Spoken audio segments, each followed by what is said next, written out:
Hello, friends and family. My name is Orm Shadowborn. I've been on this channel for a long time showing you guys a lot of the stuff that I've made, but today I'm going to start showing you guys how to make this stuff yourself.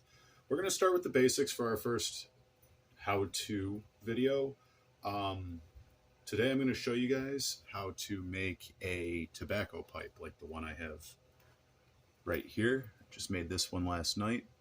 Took me about 2 hours to put together start to finish. I'm going to speed this process up a lot for you guys, but I do want to talk about what's safe to use and what's not safe to use if you plan on actually smoking out of the thing, because the economy's kind of hurting. I know it's kind of redundant for me to be smoking a cigarette during this video, but I roll these myself and I smoke my pipe because I just buy raw, straight tobacco at this point. Quitting smoking hasn't been working out so well for me. I know a lot of people can identify with that, but spending big money on big tobacco and buying box cigarettes, like name brand box cigarettes, is extremely expensive. So, you know, it's tough to quit. It's even tougher to fork over half your paycheck every week to Newport or Marlboro. But whatever gets you going through life. I'm going to do a variety of videos. I'm even going to do some how to like make your own blades and stuff. But everything I make out of recycled materials. My own trash is my treasure. So I'm going to show you guys how to do the same. You're going to find that it does actually save a fortune in your home life. I do everything from little recreational crap like tobacco pipes all the way through to furniture, functional around the house type of things. And yes, of course, these lovely medieval weapons that I make myself, and just kind of fun things to have around to play with. So without further ado, let's get into the fun parts of these videos. Parts where you actually get to see some progress and learn a thing or two. All right, so what I have here are pieces from a chair leg. I had the chair for a while. I was able to take a good close look at it, make sure there was nothing rotten, nothing. I was able to also take a good close look at what was used to stain the pieces and everything. Fortunately, it was a very cheap chair, so it wasn't stained very far at all. Now, I want to talk first about safety, and every video I make, safety is going to be my #1 focus. It always is. And forgive the lighting. It's a sunny day, but there's a lot of clouds today too. So, and I'm right under my skylight to do the video. So, chair leg piece. I was able to take one leg and cut it into 7 of these, including the bumps and stuff. I cut out a lot of other more useless stuff out of it. Now, safety is always first. So if you look, you can see the raw wood itself. You can see that stain doesn't go into the wood at all. And another thing I want to point out with all the scarring and everything on the outside of this piece, you can tell when you're cutting into the piece too, pretty quickly if you do what I do and you do everything with like a handsaw instead of using power tools, because the only power tool I use is a drill. It's just I feel more proud of my work when I did it with my own hand strength and took my time, and I also make fewer mistakes when I'm taking my time and don't do it too quickly. So for stuff like this, you want to take a piece of coarse sandpaper, not something super fine, and you want to just hit a spot that you know you already want to hit in general anyway. If it takes more than a few seconds to get through that stain's in there too deep, it's not safe to smoke out of right away. You already know. So I have a bunch of pieces I've already kind of sanded down. This bad boy here. That's as far as I'm going to sand this one, because like I said, that stain doesn't go in deep enough to affect this, and I'm going to leave the wood plenty thick so it doesn't burn through. I use my wood burner to design the pieces, as you'll see. Like this one here has my insignia on it, that tribal looking lion face, which is also on my arm. So it's actually on another one of my pipes too.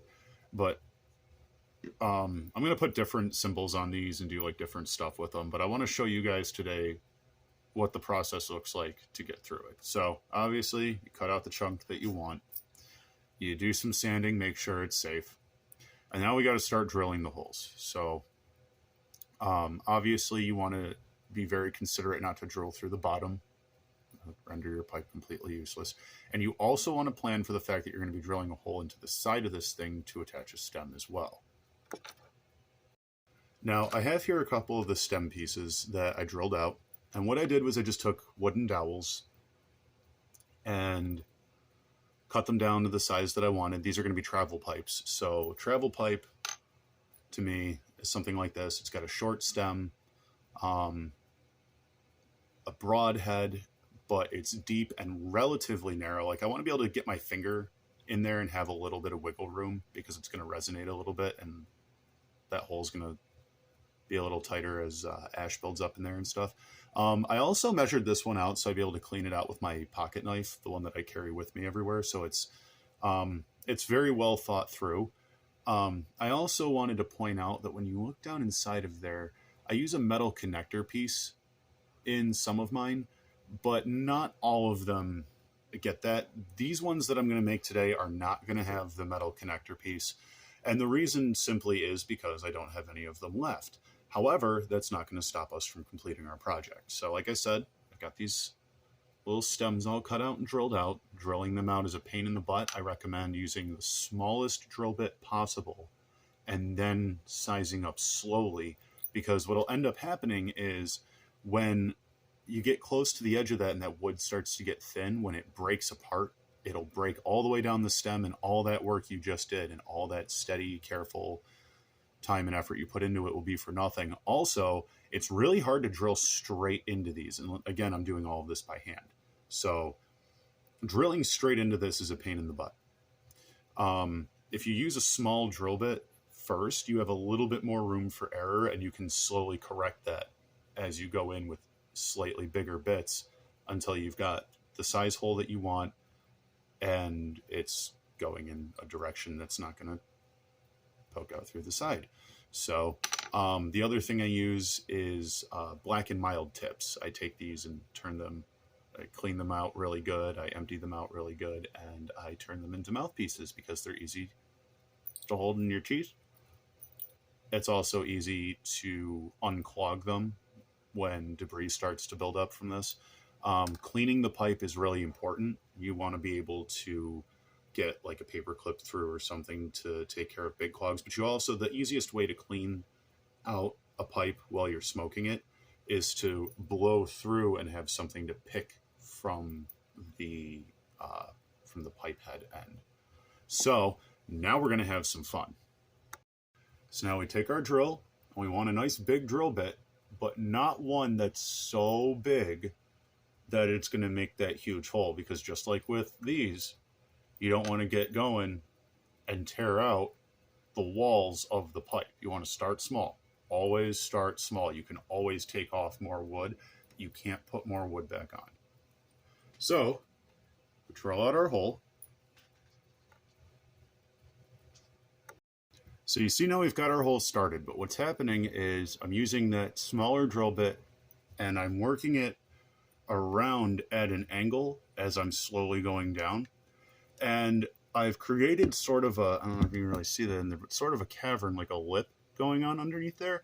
That's okay. When you get to that point where the drill bit's going in deep enough that's starting to do that, just drill straight down.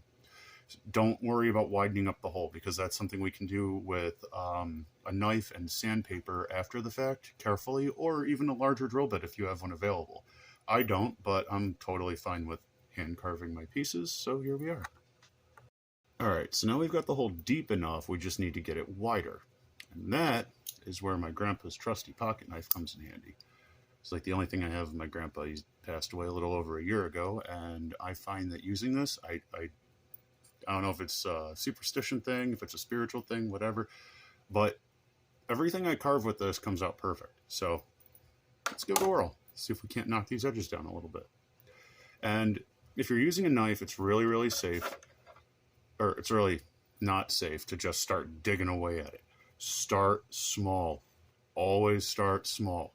Don't risk your fingers. If you have access to a bigger drill bit, to widen that up a little bit, do that instead. Don't go hand carve something if it's not the right time or place for the job. All right, so we widened the hole up a bunch.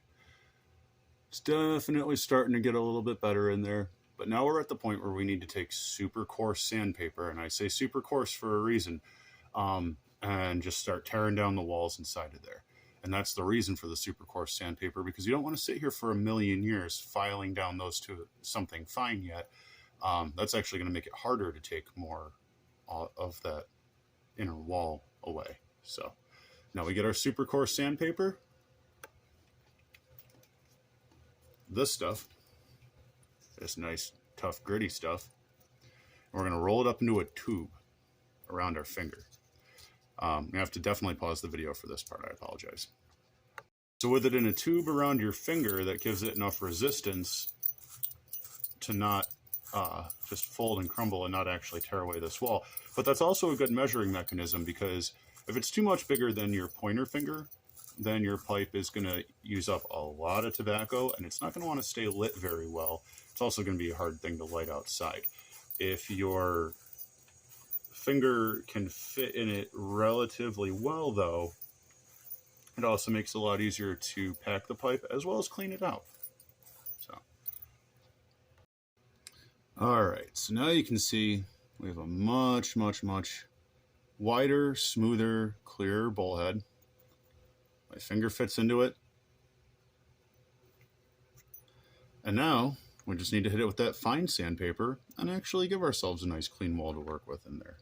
And what I like to do for this part is I like to wrap the sandpaper around a Sharpie so it's easier to hold on to and spin it. And now what we have is a nice rounded, smooth edged. Fit my finger a little bit deeper in there. I know we made some progress. And now it's time to attach the stem. So for our stem pieces, we have these little dowels, drilled little tubes out of them.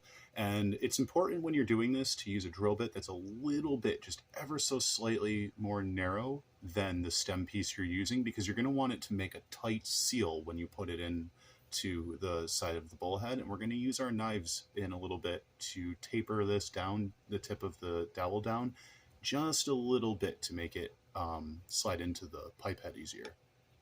And when you're drilling the pipe head, you're going to want to come in at an angle. So it's important first to start a little bit higher than where you want and drill straight in, just to give yourself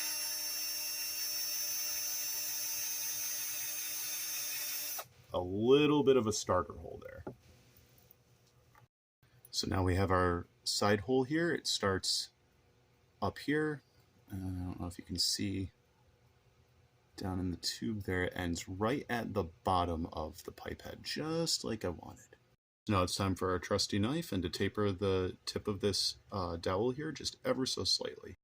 All right, so trying to keep it as even as I could going all the way around, I tapered it down just ever so slightly, like sharpening a pencil.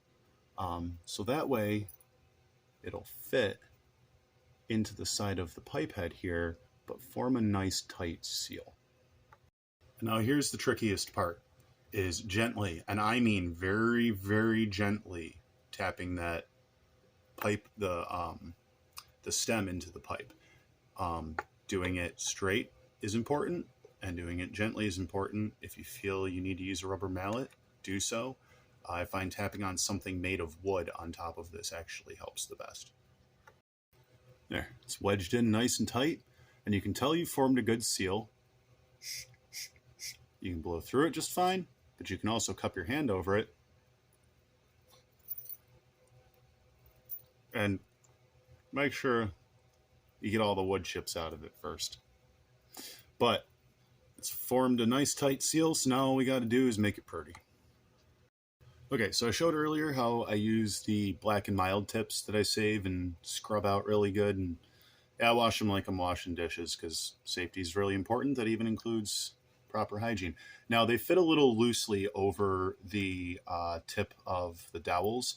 So what I like to do is use a tiny little strip of electrical tape over just that one end there, just to fatten this up a little, and I use electrical tape specifically because it's non-porous and very airtight.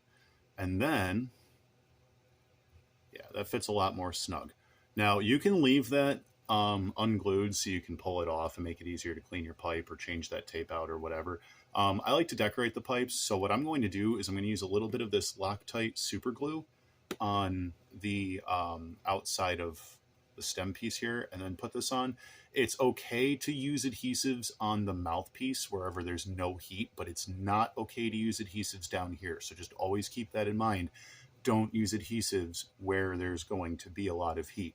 You will inhale very harmful chemicals. That's not okay. Okay, so now we're going to put the mouthpiece on.